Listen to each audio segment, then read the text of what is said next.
So good friends of Team Sauti. It's always a joy that you've never disappointed. You are such a lot of great and awesome people, and we really thank God and we bless the Lord because of having friends like you. So today we are going to talk about a topic that I think is quite interesting, and it's amazing in its own nature because it's something that's quite practical, tangible, and it's realistic indeed. And this is something that you must have always at some point asked yourself, even if it's not always, how some of these things happen. And before I give you the topic, I want to give you two stories, or I create two pictures in your beautiful brains so that we can make some conclusions together, and so that we can now think about this topic together from a given reference or referral point. The first story is here.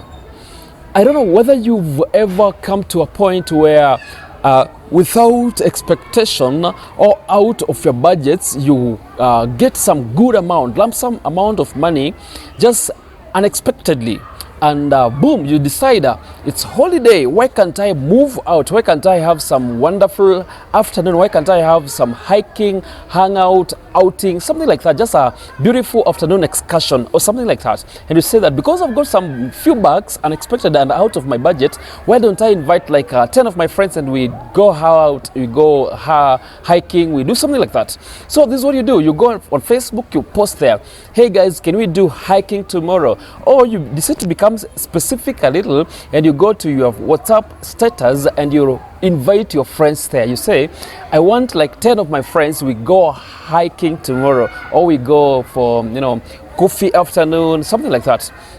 This is what you would highly expect.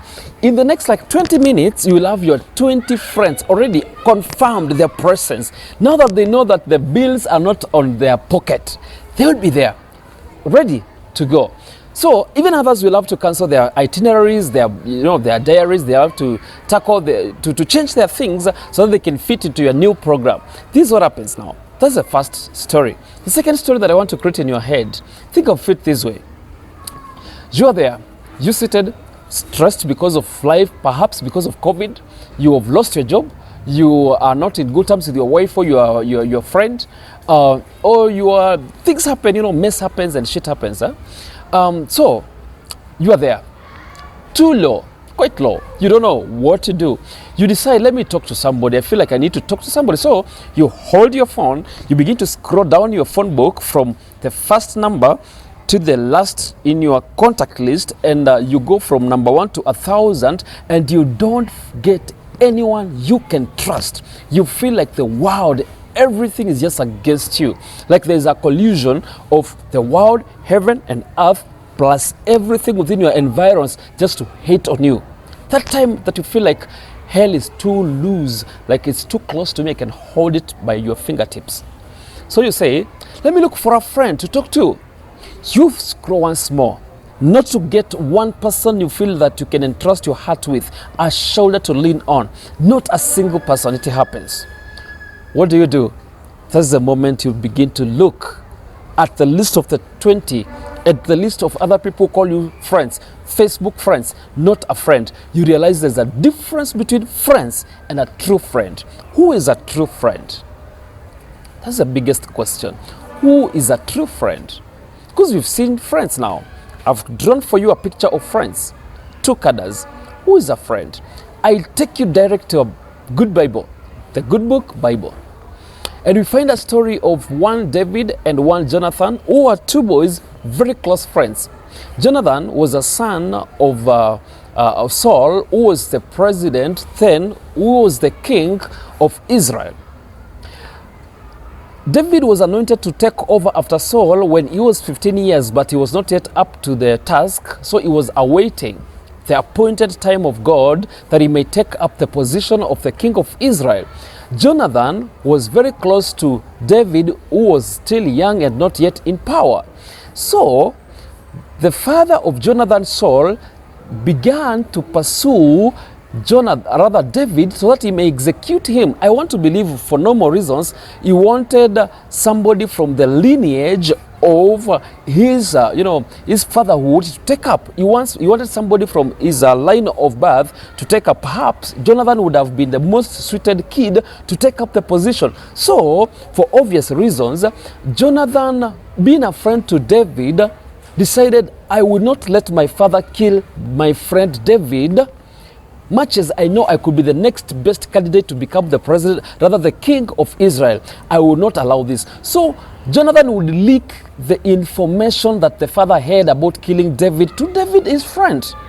This is true friendship, where you know you are the most suited king of a nation, and the person who is about to take it up is your friend, and your father has an opportunity to kill, but you say, I will not let my father kill this friend of mine. You say that you will not let it happen. That is true friendship. So the question here is this: who is a true friend? Who is a real friend? Who is that friend that you can say, I have a friend? Friends, let me tell you one thing. You can have a long list of people to invite for ceremonies, but not until you have one person who invites themselves when things are not working, you might not have a friend yet. A friend, rather before I tell you who's a friend, let me give you 4 things that define the people we call friends. One, there is what we call circumstantial friends. People who come because of circumstances they can't control. For instance, you are once in high school, in university, in those beautiful colleges and all that, and you had friends there, people whom you could always walk together within the streets of your campuses and workplace. You were friends because circumstances allowed you to become friends. Immediately you left your former workplace, immediately you left the institution you were schooling in, friendship died. And it's allowable, it's acceptable, because it's called circumstantial friendship. There's another one that's called situational, where you just can't change a thing. We may be neighbors, we don't talk, but suddenly we meet in a far land, a foreign land. Suddenly we become friends, because I used to see you, though we were not friends, but because we are in a foreign land, perhaps we are in a new land, we find ourselves here, we've ever seen each other, we become friends because of situation. There's what we call occasional, whereby you realize that some situations make friendship. For example, you are my friend. Perhaps a friend of mine called George has a friend called Mike. Mike becomes my friend because he's a friend of my friend George. So you realize that mutuality has occasioned our friendship. So that's called occasional. And then there's another one called seasonal. We are friends because it's a season of being friends. Like, it's just a season. It's a period where everyone is friendly. Like, I don't know whether you've ever seen this situation. In weddings, everyone is just so friendly. Like, you feel like everybody's a friend. Look at it like during Christmas season. Everyone is friendly. You can make friends anyhow, left, right, and center. But they are not friends. They are just occasioned by the season. So those are just friends. But who is a true friend? A true friend, my friend, is somebody who will always make you better. Somebody who comes into your life to make you better. Somebody who comes to pin your mistakes, not to shame you, but to make you rather to make you a better person who has accepted a correction that comes constructively to make you a better person. That is a true friend. The second way to define a true friend is that person who knows your weaknesses and tries to lift you from that situation, making you better, not breaking you bitter or breaking you into bitterness.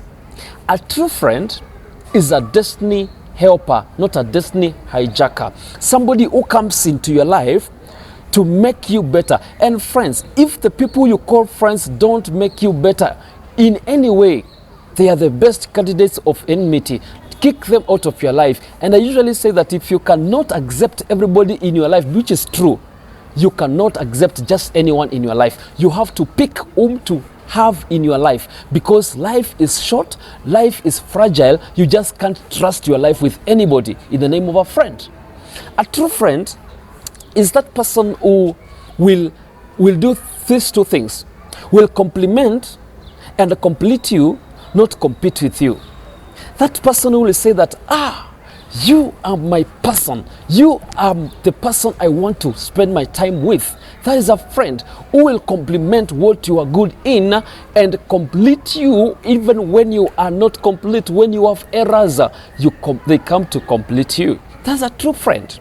A true friend is that person who contributes to your cause, your line, your calling, your ministry, your mission. While you live on earth, that person who comes into your life and tell you, we are going to walk this journey together, who understands your calling, and they come in to hold your hand and give you a chest, a shoulder to lean on when things are not working. That's a true friend.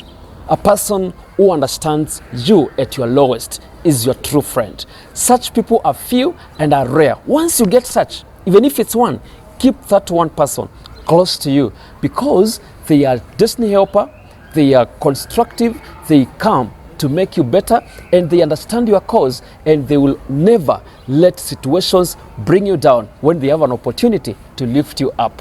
May you be a good friend to your good friend. May you be a true friend to your true friends.